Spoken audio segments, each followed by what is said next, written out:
তোমার পাথরে দিয়েছি মালা, এত মালা এত ফুল, তুমি ঢাকা পড়ে গেছো। তুমি পাথর না হলে রাগ করতে।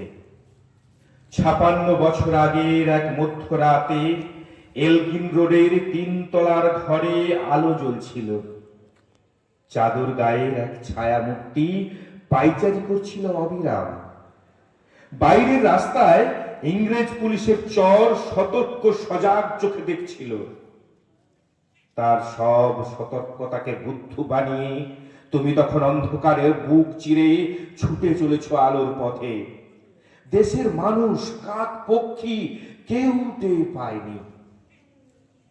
তুমি চলে যাবার পর ৫৬টা শীত, বর্ষা, গ্রীষ্ম উধাও।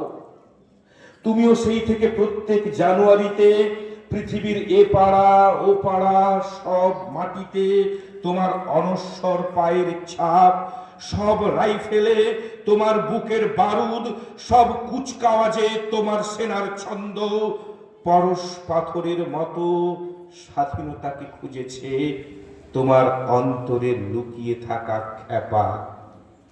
তোমার গন্তব্য ছিল স্বাধীনতা, তোমার পথ ছিল স্বাধীনতা, তোমার স্বপ্ন ছিল স্বাধীনতা, তোমার প্রেম ছিল স্বাধীনতা। তুমি রক্ত চেয়েছিলে স্বাধীনতার জন্য, তুমি তাই পাথর। যারা স্বাধীনতার আড়ালে চেয়েছিল গদি, চেয়েছিল সিংহাসন, ইংরেজের ছেড়ে যাওয়া লুটের রাজ্যপাট, তারাই রইল সুখে। ভারতবর্ষের টাকায় তাদের সুখ, তোমার নয়। ভারতবর্ষের অফিসে আদালতে তাদের ছবি, তোমার নয়। ভারতবর্ষের সংবিধানে তাদের শৈশাবুদ, তোমার নয়। ইংরেজ গরিব মানুষকে পায়ের নিচে রাখত, আমরা বড়লোকদের মাথায় করে রেখেছি। স্মাগলার কিংবা ডাকাতকে জোর হাতে সভাপতির আসনে আহ্বান করেছি। ইংরেজ এদেশের ধন সম্পত্তি লুট করত, আমরা দেশটাকে বেচে দিচ্ছি। ইংরেজ দিয়েছে চাবুক, লাঠি, গুলি, আমরা দিয়েছি মাস্তান, মাফিয়া, নেতা আর বুলি। ইংরেজ দিয়েছে কালাপানি, সেলুলার জেল, আমরা দিয়েছি টিভিতে সুপারহিট মোকাবিলা আর আইনসভায় আয়ারাম গয়ারামের খেল। ৫৬ বছর আগের এক মধ্যরাতে পরাধীন এই দেশ ছেড়ে তুমি চলে গিয়েছিলে স্বাধীন এক স্বদেশে ফিরে আসার স্বপ্ন নিয়ে। তুমি ফিরে আসনি, স্বাধীনতা এসেছে।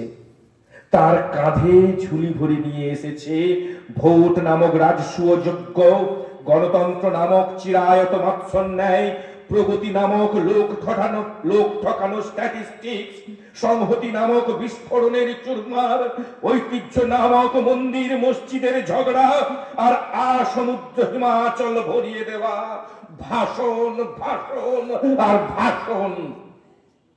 ৫৬ বছর ধরে তুমি পাথর হয়ে আছো।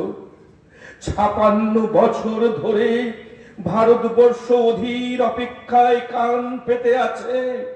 ইথার তরঙ্গে কবে হঠাৎ শোনা যাবে স্বাধীন ভারতের নিজস্ব কণ্ঠস্বর।